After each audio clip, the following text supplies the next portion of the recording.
어제 이제 윤석열 대통령이 포항 앞바다 유전 발견됐다. 뭐 엄청나게 큰일인 것처럼 그때 한 아프리카 정상들 만나가지고 바쁜데도 갑자기 이렇게 발표를 했더라고요. 아프리카 정상들을 만나서 뭘 하고 있는지도 잘 모르겠어요. 사실은 굉장히 중요한 일 같은데, 그런데 그 정상회담 일정을 조정해가지고 4분간 브리핑하고 표표히 사라졌지 않습니까? 표표히. 예, 질문도 받지 않고.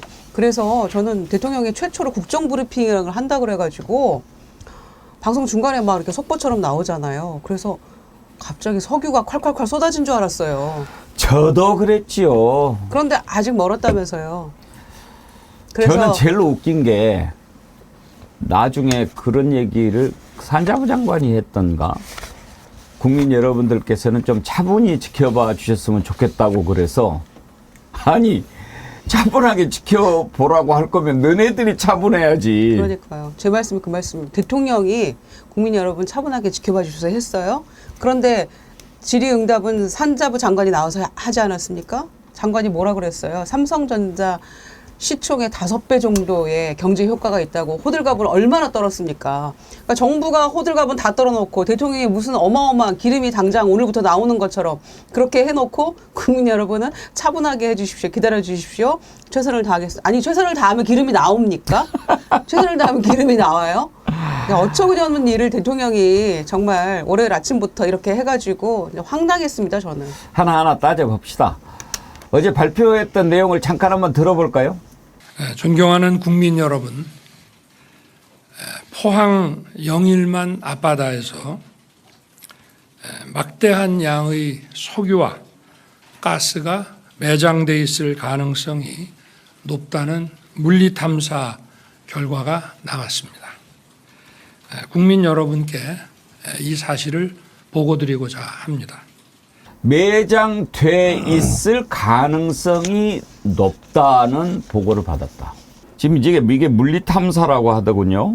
그런데 윤경호 소장님, 일단 물리탐사하고 이제 또 구멍을 뚫고 시추를 뭐 5개 하는데 하나에 1,000억씩 들고 뭐 그렇게 해서 지금 나온다 하더라도 뭐 상업성까지는 한 10년 걸린다고 하고, 그러면 최소한도 나왔다 하는 정도에서는 밝혀야 그게 뭐 나온 모양이다라고 하지, 매장돼 있을 가능성이 높다는 것을 발표를 한다.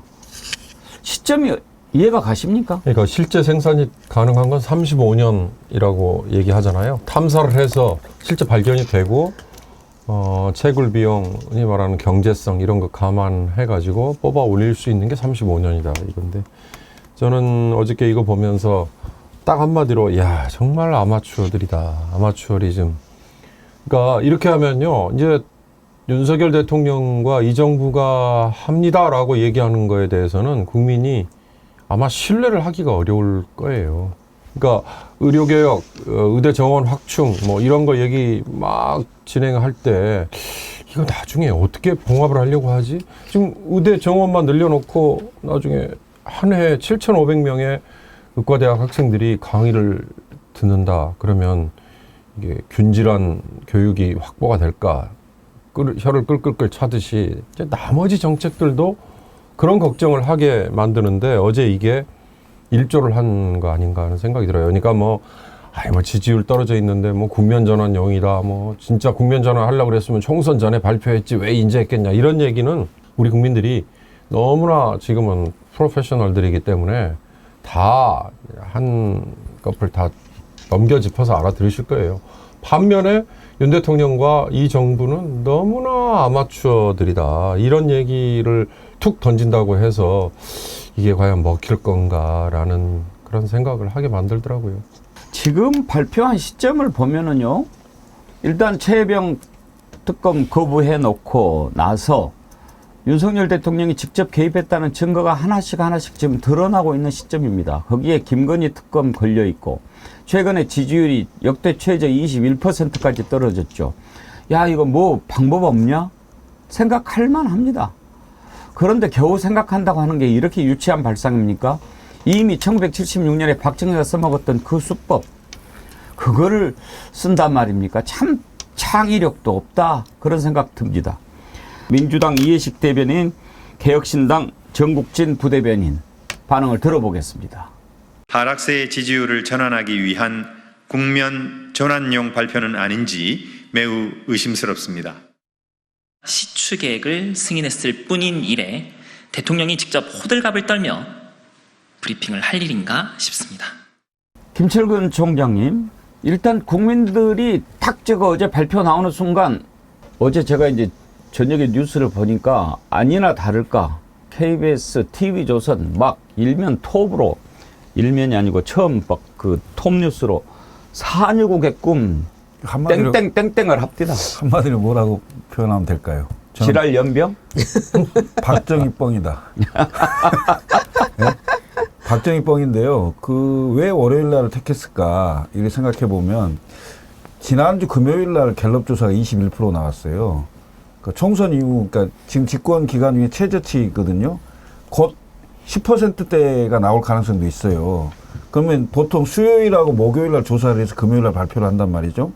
그러면 월요일 날 정도에 뭔가 조치를 해야 여론조사에 반영이 될 겁니다. 아하. 그래서 제가 봤을 때는 월요일 날 그 보고를 받고 이거라도 던져야 되겠다 하고 던진 거라고 보여지는데요. 오히려 윤석열 대통령이 저걸 발표함으로 인해서 신뢰성이 떨어졌어요. 국민들이 안 믿어요. 오히려 차라리 저 정도면 산자부 차관이나 산자부 해당 국장이나 뭐 이런 정도가 그 진행 상황에 대해서 국민께 보고한다는 수준으로 얘기를 했으면 가능성이 더 있겠네 라고 생각했을 수도 있어요. 그런데 윤석열 대통령이 그걸 가져다가 본인이 그냥 탁 던진 거예요. 이건 그거에 대한 진실성보다는 국민들에게 윤석열 대통령의 입을 통해서 그게 나감으로 인해서 오히려 가능성이 제가 보기엔 없다. 이건 정치적으로 활용하기 위한 것이다. 이렇게 국민들의 인식이 되는 거예요. 결국은 윤석열 대통령이 의도한 21%라도 방어해보자 라는 지지율 방어 전략 같은데 아마 이걸로 한 이틀 정도 떠들썩할 겁니다. 그리고 후속 조치라는 게 중요해요. 과연 영일만 앞바다에서 석유가 나올 가능성이 크다라는 후속 조치가 과연 있을까? 내가 보면 별로 그것도 준비 안 돼 있을 거예요. 그냥 한두 번 던지는 걸로 끝나는 이런 상황이 되지 않을까 이렇게 보여집니다. 예스 플라워님은요, 어제도 썼지만 7광구 협정 만료 앞두고 밑밥치는 것일 수 있다는 의심이 듭니다. 7광구를 일본에 모두 갖다 바쳐도 우리도 유전 있다는 만족감을 주기 위해서지요. 이건 날카로운 지적이신데, 윤경호 소장님, 지금 7광구 제주 아래쪽에 한일 간에 같이 지금 하고 있는데 언제 끝나죠, 그게? 일본이, 그러니까 그게 EEZ 영역에 살짝 벗어나 있더라고요. 예. 우리 영해와 EEZ 이제 구분이 사실 된 게 얼마 안 됩니다. 근데 일본이 아마 2025년 내년부터 그쪽이 자연스럽게 자기들의 EEZ에 들어가는 거를 기다렸다는 것 같아요. 그래서 처음에는 그 7광구라고 얘기되는 게 제주와 일본 섬 사이에 있는 그 위치거든요. 예. 근데 거기에 우리가 한일 간에 공동으로 개발을 하자라고 우리가 제안을 했는데 일본이 처음에는 거기에 응하다가 최근 벌써 꽤 됩니다. 그러니까 그게 시작이 된 게 85년 뭐 그때부터 시작이 된 걸로 제가 기억을 하는데요. 일본이 그냥 시큰둥해져가지고 왜 그러지 했는데 나중에 보니까 이게 내년 2025년 이후에는 자연스럽게 그게 일본의 EEZ에 이렇게 맞물리는 영역이 되니까 일본이 오히려 더 주도권을 가지고 독자 개발을 할 수 있다 이런 건데 7광구 역시 마찬가지고요. 지금 동해 1-2 뭐 이렇게 표현되는 가스전도 중요한 건 이걸 채굴하는데 채굴 비용이거든요. 결국. 그러니까 무슨 얘기냐면요. 사막에서 묻혀있는 원유를 캐내는 거하고 미국이나 중국에 많이 있다는 셰일 오일이라는 걸 캐내는 비용이 사막에서는 배럴당 한 5달러에서 뭐 많이 들어봐야 10달러 미만이라는 건데요.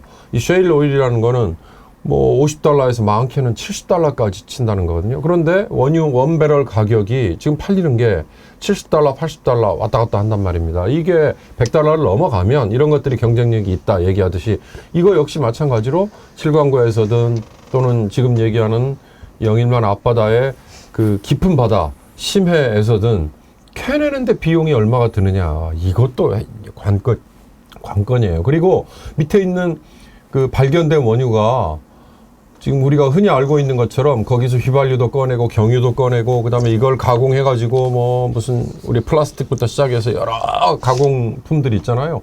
이것들을 할 수 있는 아주 이 퀄리티가 좋은 거면 문제가 없는데 그러면 정말 보물인데 아주 저질의 그러니까 그걸 초경량유라고 그러더라고요. 그런 게 나오고 말아버리면 캐내는데 비용에 비해서 팔아먹을 게 없는 예. 맹탕이거든요. 제가 조금 부연 설명하면요. 이게 이제 한일 공동개발구역이라 그래가지고 예. JDZ 공동개발구역이 이제 1974년부터 50년간 74년이군요. 네, 그 협정을 유지하도록 돼 있습니다. 그러니까 2028년에 이게 끝나는 거예요. 그 7광구에 대해서는. 그런데 개발은 한일이 반드시 공동으로 하도록 되어 있어요. 협정 자체가. 근데 일본이 여기에 대해서 시큰둥하는 겁니다. 나중에 본인들이 독자적으로 뭔가를 하기 위해서죠. 그래서 일본은 1986년부터 여기에 전 참여를 안 해요. 그래서 아예 뭐 대꾸도 안 하고 있고 전혀 의지를 보이지 않고 있어서 이제 시간이 흘러가는데 2028년에 이게 이제 끝나거든요. 그러면은 협정 종료 3년 전부터는 그러니까 내년이 되겠죠. 일방이 그냥 이거 선언을 할 수가 있는 거예요. 이제 끝났다라고. 그래서 일본은 그때만 기다리면서 보고 있는 것 같아요. 나중에 독자적으로 개발하기 위해서. 그럼 한국은 뭘 하고 있느냐라는 거죠. 그 7광구에 대해서 어떻게 하겠다라는 플랜이나 뭐 계획 구체적인 게 없어요. 그런 가운데 갑자기 포항 앞바다에 기름 나온다라고 빵 대통령이 터뜨리니까 그럼 7광구는 어떻게 할 거냐라는 문제가 있는 것이죠. 어제 산업부 장관이 140억 배럴 정도가 묻혀 있어서 만약에 그거를 환산해 볼 경우에는 삼성전자 시총의 5배다. 이렇게 이제 막 호들갑을 떨었잖아요.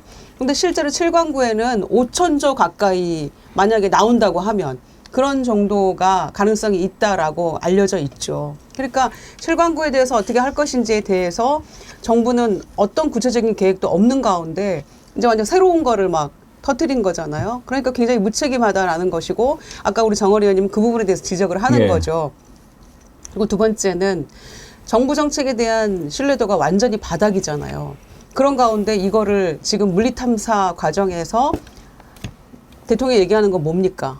파봐야 돼 이거잖아요. 파봐야 알아 나올지 안 나올지는. 제가 진짜 황당했던 지점은 산업부 장관 말고 산업부 2차관이 아침 인터뷰에서 최남호 2차관이 한 얘기입니다.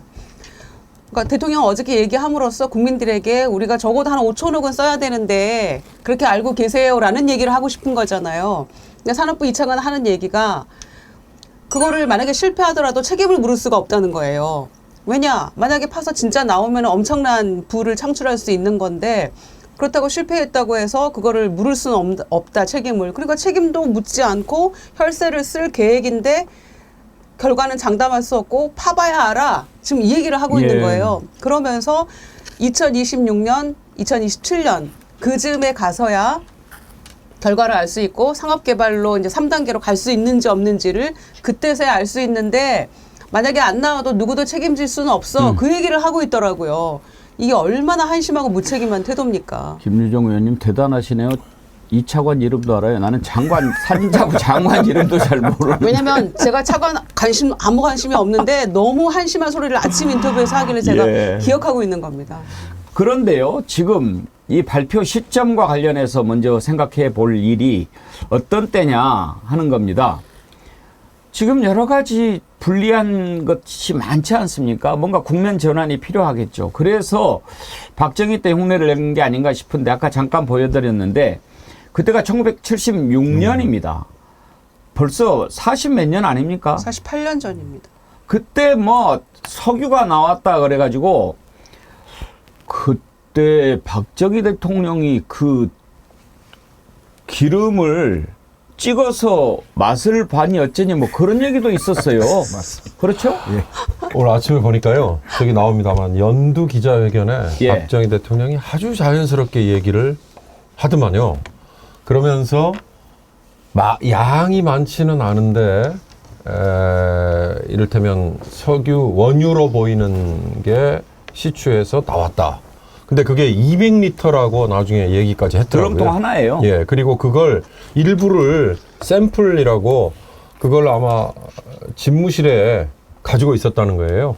박정희 대통령이. 그러니까 그때는 뭐라 그럴까, 실물이라도 손에 쥐고 이제 얘기를 한 건데, 그게 이제 나중에 일각에서는 그렇게 얘기했다는 거죠. 시추할 때 옆에 뭐 이렇게 검은 원유처럼 보이는 뭐 윤활유 같은 것들, 뭐 이런 것들이 막 뒤섞여서 그게 나온 걸 착각한 거 아니냐, 아니면 뭐 조작한 거 아니냐, 그런 얘기까지도 있었다고 합니다. 지금 이제 최혜병 특검이라든지 김건희 특검이라든지 또 지지율 하락 이런 것들 때문에 국면 전환인데 또 한 가지 주목해야 될 부분이 있습니다. 그때 당시 박정희 때하고 지금하고 유사한 점이 하나 있는데 그게 뭐냐면 물가입니다.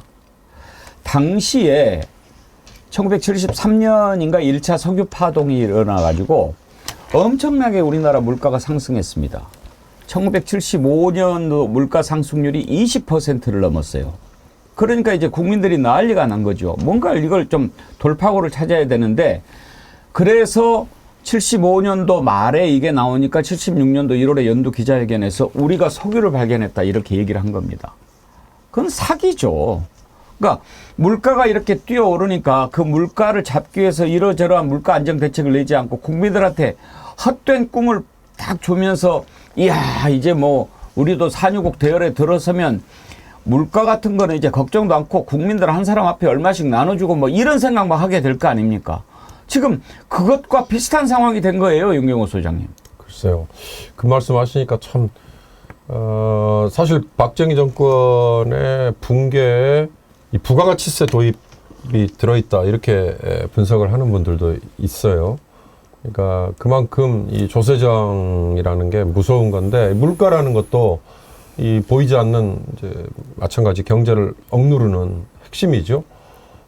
그 당시에 20%라는 수치까지 제가 파악을 하지는 못했습니다만, 이 박정희 대통령이 연두 기자회견에 저 얘기를 아주 자연스럽게 하는 것 같이 했지만 굉장히 고도의 그림을 그려놓고 이렇게 쭉 작전을 짜놓고 마치 하듯이 제시한 거였고, 그리고 저거는 몇 달 동안 이 언론에서 이제 다루고 이게 국민을 어떻게 보면 현혹시킨 이제 이런 셈인데요.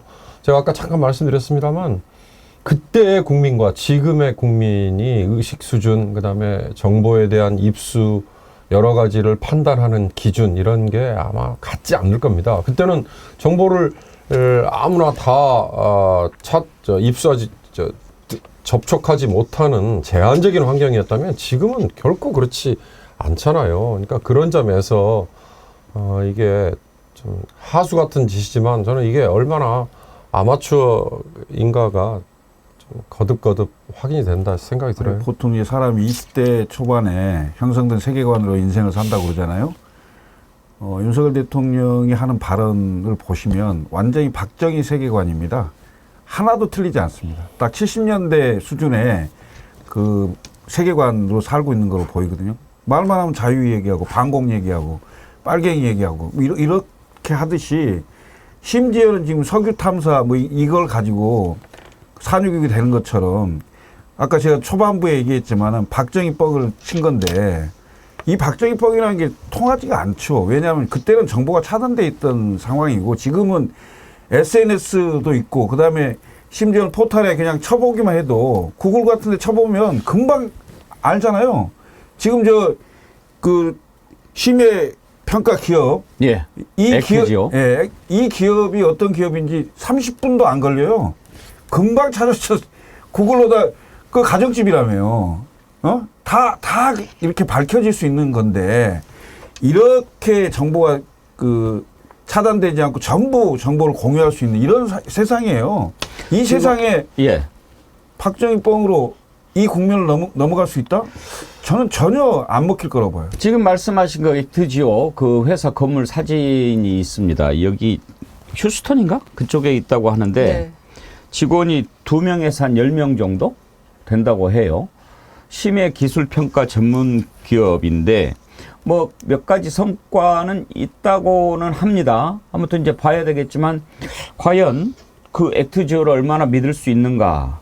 그것도 궁금하고 또 한 가지 우리가 이제 짚어봐야 될 게 어제 오늘 지금 주식시장이 아주 난리가 났습니다. 관련 기업들이 상한가를 치고 있는데 오늘도 지금 몇 군데가 아주 뭐 상당히 많이 올랐어요. 저 그래프 한번 보십시오. 확 올라가지고 그런데 이걸 보면서 물론 이제 이렇게 발표하니까 뭐 에너지, 가스공사 뭐 이런 데들 막 팍팍팍 오르죠 뭐.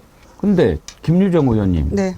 우리가 이 주가 조작하면 떠올리는 사람이 있지 않아요? 그렇죠. 그래서 모든 정보가 다 그쪽으로 향한다고 하는데 과연 그쪽은 개입 안 했을까 막 이런 걱정이 들지 않으면 이상한 거 아니에요? 그렇죠. 다들 그 얘기부터 다들 하시더라고요. 그러니까 이제 박정희 때는 1976년 1월 15일 날 연두 기자회견에서 빵 기름 난다 이렇게 터뜨렸었는데 그때 보도를 보면은 막 국민들이 막 좋아서 기뻐서 막 만세 부르고 이런 장면도 막 나오거든요. 그리고 이제 아까 다들 말씀하신 것처럼 정보도 굉장히 그 차단되어 있고 우리가 알 수 없는 가운데 막 대통령이 연두기자회에서 그런 얘기를 하니까 실제로 막 신뢰가 확 가고 막 이랬던 거죠. 그런데 저는 윤석열 대통령은 그보다도 못한 것 같아요. 어떤 점에서냐면은 아까 우리가 얘기했듯이 물리탐사, 그다음에 탐사 시추, 상업개발 요 3단계를 거친다고 했잖아요. 근데 적어도 결국에는 이제 뭐 거짓, 뻥으로 드러났습니다만은 박정희 대통령이 얘기를 할 때는 적어도 물리탐사는 지나서 탐사 시추를 한 3번은 파봤다는 거예요. 그러고 나서 그 얘기를 했던 건데 지금 완전히 첫 번째 단계에 머물러 있을지도 몰라. 가능성이 있어. 이 정도를 가지고 지금 이 앞서가는 국민들을 상대로 이 얘기를 했다는 점에서 정말 48년 전 박정희보다 못하다. 심하다 이런 생각이 첫 번째 들었고요. 그래서 GS니 뭐 HD니 관련 그 가스, 석유 관련 주가들이 막 폭등을 했는데 상한가 친 종목이 하나 있었다는 거예요. 한국석유라고. 예. 그런데 그건 한국석유공사하고는 아무 관련이 없대요. 그리고 석유공사는 상장도 안 돼 있대요. 심지어. 그런데 한국석유는 혹시 관련돼 있나 하고 사람들이 막 사모기 시작하니까 상한가를 쳤는데 여기는 아스팔트 제조 유통업체라는 거예요. 기업이라는 거예요. 심지어 이런 정도로 지금 시장 상황이 이렇게 돼 있는데 대통령이 어제 그 국정브리핑이라고 이제 이름 붙여서 했을 때 9시쯤에는 기자들에게 뭔가 대통령이 할 수도 있다 얘기했고 이 구체적인 브리핑 시간이나 이 내용 관련해서는 8분 전인가 기자들한테 릴리스를 했다는 거잖아요. 왜 그렇게 했느냐? 시장의 혼란을 막기 위해서다라는 거죠. 그런데 이미 그런 거 저런 거 상관없이 막 엉뚱한 주가들이 막 폭등하고 이런 양상이 벌어지고 있기 때문에 우리는 이 이면에 무엇이 숨어 있을까를 생각 안 할 수가 없는 거예요. 우리는 많이 혼란을 겪어봤잖아요. 줘놓고 혼란을 뭐 막는다고 그렇죠. 그러고 차분하게 대응하자고 그래놓고 차분하지 못하고 자기네가 다 호들갑 떨고 막 이렇게 얘기를 해놓고 뭔가 엄청난 꿈에 부푼 이야기들을 막 다 해놓고 국민에게는 차분하세요. 시장 혼란 줄 수 없으니까 이렇게 한 겁니다라고 해놓고 결국은 시장은 막 이렇게 돌아가고 있는 거잖아요. 근데 지금 저 화성밸브가 상한가를 계속 치는데 윤석열 대통령 테마주라는 이유가 뭐예요? 윤경호 소장님? 저기 나옵니다. 사회이사의 서울대 법대 출신의 모 씨를 아마 거기서 영입을 했다는 거예요. 그러니까 이 정치인 테마주라는 거는 자세히 따지고 보면 정말 어처구니 없는 게 너무 많습니다. 아까 한국석유라는 거 얘기하셨으니까 제가 옛날 우스갯소리에 주식시장의 전설 같은 얘기인데요. 건설 관련주가 해외 건설 수주 막 오면은 막 폭등하는 시절이 있었잖아요. 과거에 건설증권이라는 증권회사에 건설이 들어가는 건설증권이라는 회사가 있었어요. 예. 그 건설 관련주인 줄 알고 거기에 막 매수 폭발적으로 들어가지고 나중에 보니까 그건 건설하고 아무 관련이 없다 이런. 그러니까 우리 시장이 그렇게 어떻게 보면 얇고 이제 그냥 막 묻어서 묻지마 투자하고 이럴텐데 이거는 어처구니가 없지만 이건 뭔가가 아까 김희정 의원님 말씀처럼 의심을 안 할 수 없는 그런 상황까지도 좀 있습니다. 이렇게 주식시장을 흔들어 놓는데 이때 이런 정보를 가지고 장난치는 사람들이 있단 말이에요. 그래서 제가 이걸 딱 보면서 두 가지 의심하지 않았습니까? 첫 번째로는 국면 돌파용으로 뭔가 이걸 한번 찾아본 것 같고 또 하나 자꾸 의심이 가는 게 이거 분명히 이렇게 해서 장난치는 세력이 있을 것 같은데 그 세력, 주가 조작하면 딱 떠오르는 세력들이 있지 않습니까? 의심이 안 갈 수가 없어요. 저는 이번에 정말 민정수석도 이제 생겼잖아요. 다 조사해야 된다고 봅니다. 경찰국총장님. 당연히요. 다 조사해야 돼요. 당연히 해야 예. 돼요. 저는 이 상황이 얼마 안 가면 다 드러날 겁니다. 왜냐하면 이게 그 국민들도 그렇고 산자부도 이게 추진 과정이 있고 하기 때문에 진실 여부가 다 나올 거고요. 그다음에 주가 동향도 다 나오는 상황이 될 거예요. 얼마 안 갈 거라고 보는데 저는 후속 조치가 그렇게 정교하게 준비되어 있을 것 같지는 않아요. 왜냐하면 대통령이 갑자기 저렇게 나와서 던지고 나간 게 지난주에 갤럽 조사가 굉장히 충격이었다고 저는 보여지고요. 만에 하나 이번 주에 앞자리가 일자가 되는 조사가 나왔다. 이러면 사실상 국정운영 동력을 완전히 잃어버리거든요. 20% 이내의 조사가 나오게 될 경우에는 우선 공무원들이 말을 안 듣습니다. 지시가 안 통해요. 그럼 결국 국정운영을 하기 어려운 상황이 닥치는 건데 그거에 대한 두려움 때문에 일단 마구 던져보자 해서 던진 것 같은데요. 결국은 제가 봤을 때는 주가 조작의 의혹도 충분히 제기될 수 있는 거기 때문에 그에 관련된 것들이 나오면 전부 다 조사해야죠, 당연히. 이렇게 뜬금없이 무슨 일을 벌이고 뜬금없이 무슨 발표를 할 때마다 꼭 빠지지 않고 등장하는 이름이 있죠. 이번에도 천공이 등장합니다. 천공 왜 또 석유화낸다 나오나. 어제도 많은 분들이 천공 하길래. 그래서 이렇게 딱 찾아봤는데 또 천공 입에서 또 비슷한 얘기가 나왔더라고요. 이건 무슨 조합입니까? 어떻게 받아들여야 됩니까? 나 정말 미쳐버리겠습니다. 2주 전인가요? 천공이 이런 얘기를 했더라고요. 들어보시죠. 이게 이제 앞으로 시대가 첨단으로 가기 때문에 첨단인 시대에는 대한민국에 있는 그렇게 우리 한반도에 있는 이 강물질들이 엄청난 값으로 쓸 수 있는 것들이 여기에는 파면 다 나와. 없어서 못하는 게 아니에요. 아직까지 우리가 질이 약하니까 그런 걸 손댈 수가 없었던 거고 이런 거지. 우리가 뭐 산유국이 안 될 것 같아. 앞으로 돼. 이 나라 저 밑에 지금 이 가스고 석유 많아요. 그때는 그게 손댈 수 있는 만큼 기술도 없었고, 그러니까 그런 거, 뭐 척도도 안 됐고, 이래. 지금은 그런 척도가 다 일어나. 그러니까 대한민국 밑에는 아주 보물 덩어리입니다, 대한민국은. 이 한반도는. 여러분, 저걸 어떻게 봐야 할까요? 저걸 단순히 그냥 우연의 일치라고만 볼 수 있겠습니까? 상식적으로 생각해 보면, 적어도 천공은 이런 일이 진행되고 있다라고 하는 것을 저 때는 이미 알았다. 이렇게 봐야 되는 거 아닐까요? 그러니까 저 석유 나올 수 있다라는 그 얘기를 천공이 1월 달에 얘기를 했다고 그러더라고요. 그리고 나서 이제 좀 더 구체성을 띠고 지금 2주 전에도 그런 얘기를 또 했던 것 같은데, 그 액트지오에서 이 물리탐사 수준에 이제 뭔가 매장이 되어 있는지 가능성의 여부를 따져보는데 작년 말에 우리 정부에 통보를 했다는 거예요. 이게 가능성이 있다라는 통보를. 그래서 저는 천공이 1월 달에 지금 올 1월에 그런 얘기를 했기 때문에 우리 정부에 통보됐고 우리 국민들은 어제 대통령 입을 통해서 그런 일이 벌어지고 있구나라는 거를 이제 처음 알게 됐는데, 그렇게 통보받고 작년 말이었는데 그런 것들을 뭔가 공유하고 있는 게 아닌가라는 생각이 들었어요.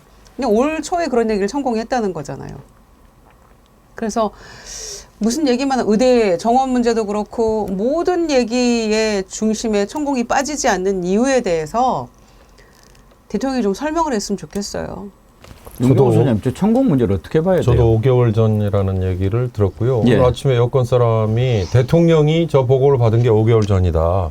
그런데 총선을 앞두고 있으니 언급을 하면 뭐 오해를 받을 수 있고 어쩌고 저쩌고 이렇게 표현을 하더래요. 그리고 안덕근 산자부 장관이 어제 아마 TV조선과 사전 녹화된 인터뷰에서도 그 비슷한 언급을 한 걸 제가 슬쩍 봤습니다. 추정해보면 그러면 천공은 그 얘기를 누군가에게 지난 1월 언저리에 들었을 가능성을 추정해볼 수 있잖아요. 그 누군가라는 거는 뭐 물증이 없으니까 그냥 짐작만 하시기 바라고요. 그러니까 다른 사안도 마찬가지예요. 천공이라는 저 무속인 같이 생긴 저 사람이 국정의 모든 부분에 대해서 누군가와 만나가지고 사적인 자리에서 얘기를 귀담아 뭔가 들은 얘기들이 있으니까 자꾸 이렇게 한 조각 한 조각씩 튀어나오는 게 아닌가. 그 누군가라는 게 과연 누굴까 짐작을 한번 하게 만드는 대목입니다. 근데 이게 진짜 무서운 게 뭐냐면요.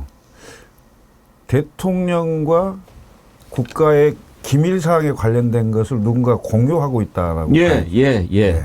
그 누군가를 통해서 천공하고 연결될 수 있다. 이렇게 보여지거든요. 그 굉장히 심각한 문제인데요. 저는 이것뿐만이 아니고 국정의 거의 모든 기밀 정보들이 공유되고 있는 게 아닌가 이런 생각이 들고요. 그런 것들이 사전에 국민들이 알기 전에 이미 천공이라는 사람하고 공유되고 있는 것이 아닌가 이런 의심을 안 할 수가 없어요. 그러니까 지금 우리 윤 소장께서도 말씀하셨지만 그 누군가라는 것은 얘기를 안 해도 국민들이 다 알 거라고 봐요. 예? 대통령실을 공유하고 있잖아요, 지금. 예? 누가 실권자인지 모를 정도예요, 실제로는. 지금 이따도 얘기하겠지만 8월 2일 날 통화 3번 했다는 게 통화한 건지 같이 사는 사람이 한 건지 알 수 없잖아요, 지금. 그런 의심까지 하는 상황인데 이번 건도 결국 그분이 개입돼 있는 게 아닌가 이런 생각이 들어요. 김철근 총장님 지난번에 핸드폰 얘기했잖아요. 네. 윤석열 개인 핸드폰으로 이렇게 통화를 했다. 그런데 이제 핸드폰이 과연 윤석열 대통령이 쓰는 거냐 아니면 김건희가 쓰는 거냐 이런 논란이 있는데 최근에 권성동 의원이 받았다고 하는 체리따봉 있잖아요. 네. 그것도 김건희가 보낸 것일 거다 이런 얘기도 나옵니다. 아, 그래요? 예. 그랬을 수도 있겠죠. 왜냐하면 대통령의 개인 폰을 거의 공용폰 비슷하게 쓰고 있는 게 아닌가 이런 생각이 들어요. 공용폰이 아니고 이제 개인 폰으로 쓸 수도 있죠. 아니, 그러니까 두 분이 공용폰. 아니 혼자서 김건희 씨가 공유. 네, 공유. 네. 네, 공용이라 그러시니까. 공유폰. 저 뭔가가 하여튼지 많이 이상해요.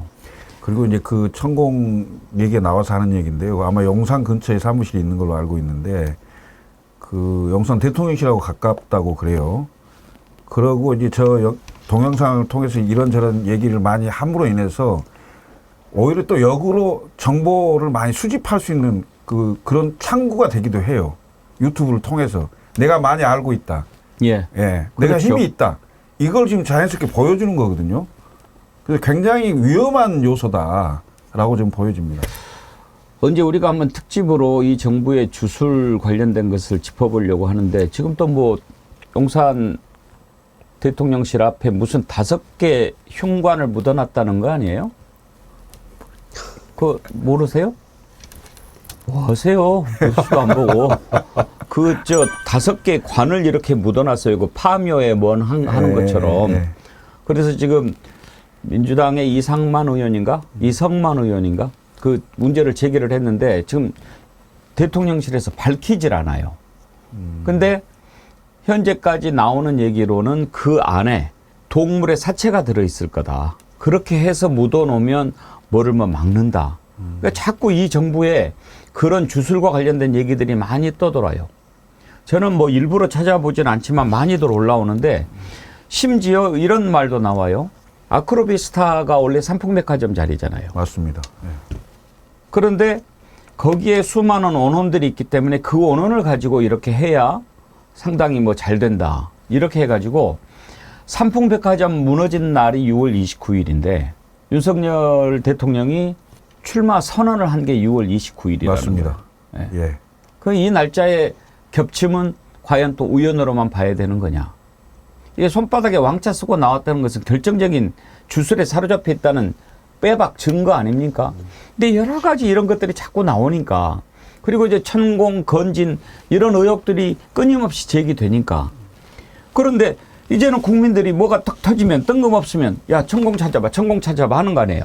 그런데 천공 찾아봤는데 이게 너무 연관성이 없으면 에이 그건 너무 억지야 견강 부회야 그러겠지만 아니 2주 전에 어떻게 그 얘기를 하냐 이 말이에요. 석유 얘기가 나오고 뭐 파면 나온다고 하고 청와대에는 이거는요. 사용하지 않고 용산으로 이전을 한 것도 그 비슷한 얘기들이 많아요. 저는 정말 빨리 특검해가지고 이런 거를 물러나고 말고는 다음 문제고 좀 밝혔으면 좋겠어요. 낱낱이 밝혀질 때가 오겠죠. 어떻게 이 대한민국이 21세기에 저런 자들한테 휘둘려서 갈 수 있다는 말입니까? 또 한 가지 문제가요. 지금 이제 포항 앞바다에 시추를 하고 막 이렇게 되면 포항 시민들이 지금 약간 걱정하는 게 있어요. 지진입니다. 지난번에 포항에서 큰 지진 나가지고 지금도 많은 분들이 고통을 겪고 있지 않습니까? 잭 모리스님 아마 포항 시민이신 것 같아요. 지금 현지 포항 시민들은 시큰둥합니다. 윤 대통령이 무슨 헛소리 하는 것인지 밑도 끝도 없는 뜬금포를 날리는 건지 현 정부 여당은 그냥 삽질만 하다가 끝나는 것 같습니다.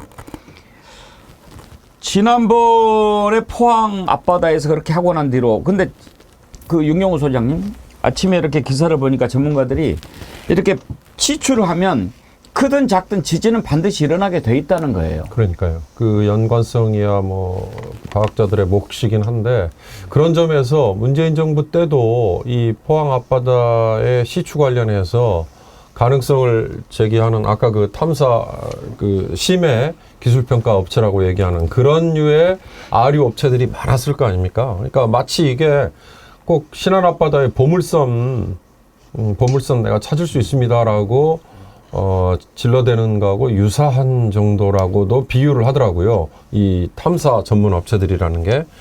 그러니까 문재인 정부 때도 가지고 왔는데 비용이 너무 많이 든다. 그러니까 아까 어저께 발표에도 나왔지 않습니까? 시추를 만약에 하게 되면 하나에 1,000억씩 들어가는 게 5개는 꼽아야 된다는데 그게 5,000억이잖아요.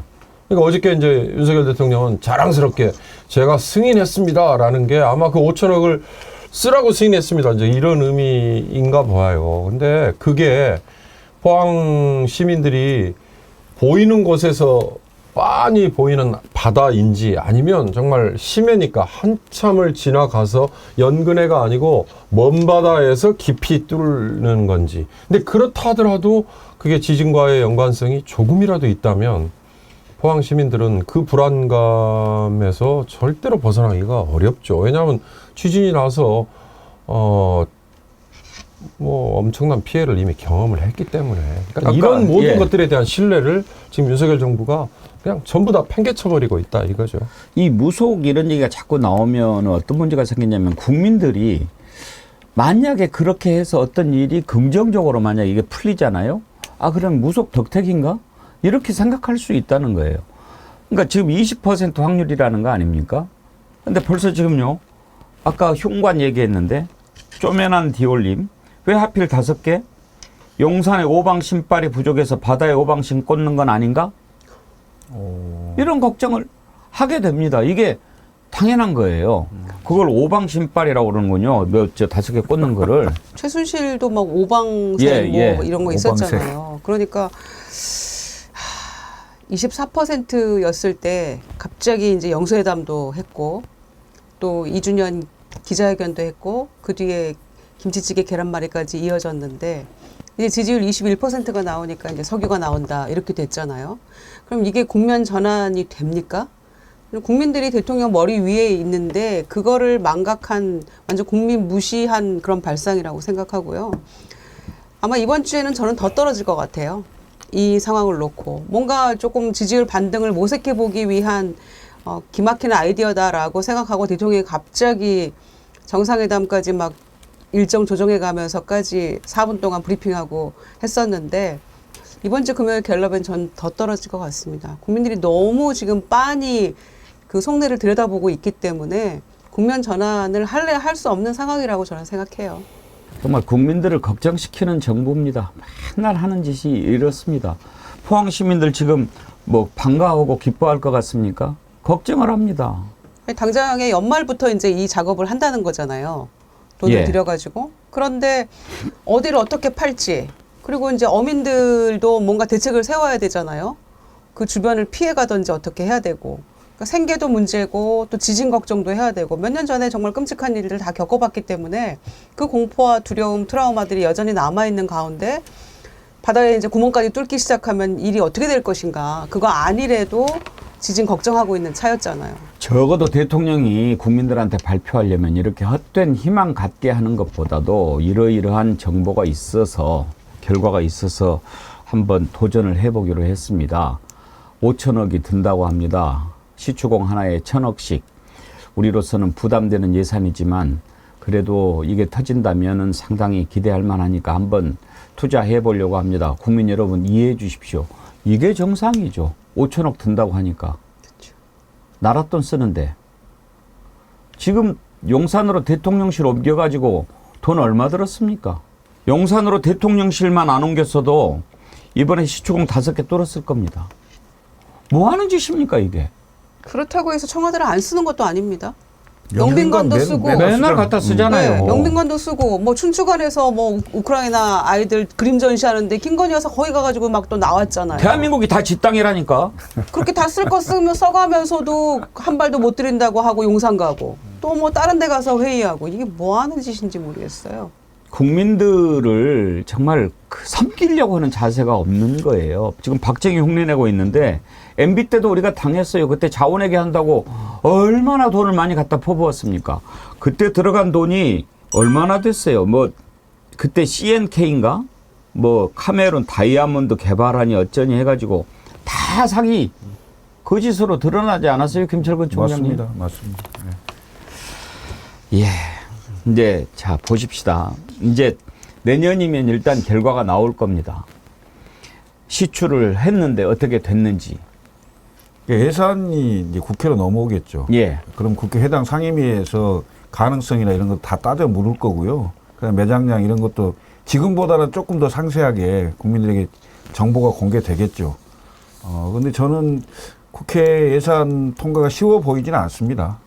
왜냐하면 방금 말씀하셨듯이 포항 시민들의 걱정도 있고 가능성이라는 것도 그 면밀히 따져봐야 되는 거잖아요. 밑에 엄청나게 저 140억 배럴이 묻혀 있다고 하는데 국회가 통과를 안 시켜줘가지고 시추도 못하게 한다고 또 난리칠 거 아닙니까? 그건 상황을 보시죠.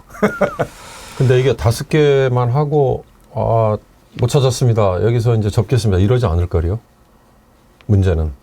그러니까 왜냐하면 이 시추는 아까 그 액트지오 같은 그런 기술 평가 업체를 이제 단계를 뛰어넘는 거예요.